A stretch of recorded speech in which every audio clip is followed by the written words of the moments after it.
Yo, this is a motherfucker who needs no introduction.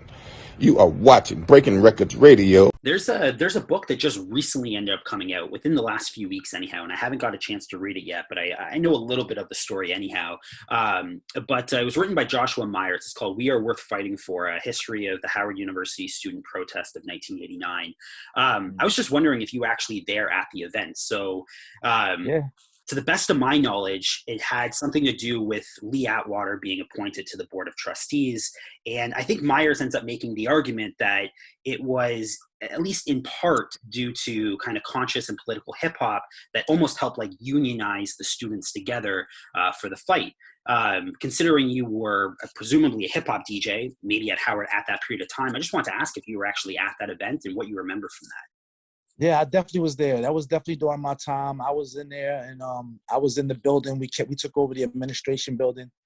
Raz Baraka, who's now the mayor of Newark, New Jersey, was the head of one of our top organizations called Black Nia Force on campus. It was like a revolutionary organization of like-minded individuals who was into, you know what I'm saying, self-awareness, knowledge of self, and trying to do better for our community and stuff like that.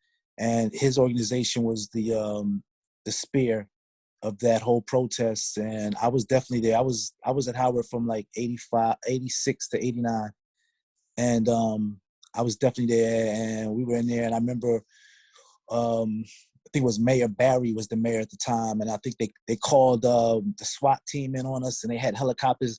They had us on the rooftops, and we had people all up and down the staircases trying to hold the doors while they had these like hydraulic machines trying to bring the door down. And it was crazy. It was crazy. They shot in tear gas, and everybody fell back a little bit. We held the building for a minute, you know what I'm saying, for a couple of days, you know what I'm saying. We held it for a little while, and then they finally got tired of us. Yeah, yep. They got tired of us after a while, and then Mary and Barry just called in the troops. They came in from the rooftops, and they came down through the fire escapes. We held them for as long as we could, but they broke through, man. But, it was definitely it was a great time during Howard University. It was a great time. You know what I mean?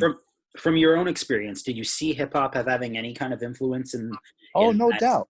That No gathering? doubt. This was around the time when Public Enemy was real huge. You know what I'm saying? You had Poor Righteous Teachers, Brand Nubians. I mean, the Black Power movement was in full force in hip hop. You know what I'm saying? It was the prevailing thing. You know what I'm saying? And people were rocking Africa medallions instead of gold chains. You know what I'm saying? And things like that. That was that era. So it was definitely a prevailing part of what was going on. It helped push. It was the soundtrack to the whole movement. You know what I mean?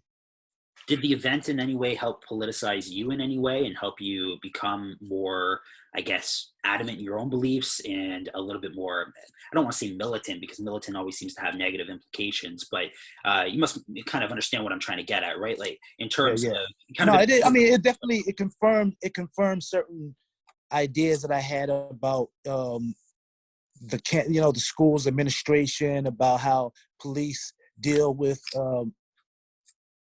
people of color, you know what I'm saying, in this country. But I always knew stuff, you know what I'm saying? It wasn't my awareness was at a peak already, you know what I'm saying? I was lucky enough to have parents who taught me about the civil rights movement and, you know what I'm saying, Pan-African movement, things like that. My father was an active member of the Black Panther Party in Philadelphia, you know what I'm saying, in the 60s and stuff. And he was the one who introduced me to the sounds of Fela, to the writings of Kwame Nkrumah, you know what I'm saying, and things like that, you know what I'm saying? So I always knew, but that situation, that particular event it just solidified certain ideas I already had, you know what I'm saying? Right now she on an elevator. I'm not trying to waste your time or give you all of mine. I just wanna vibe with your vibes. I don't wanna keep your heart, but I can tell you where to start. I just wanna vibe with your vibe, with your vibe. I don't need to know your name or the places that you've been. I just wanna vibe with your vibe, with your vibe. I don't need to hear about your mistakes or the times you ended at his place. Just wanna vibe with your vibes.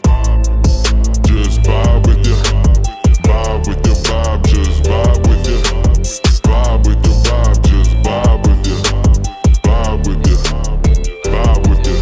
I got some things in my past wouldn't care to reenact. Broke some hearts that I can't take back. I wasn't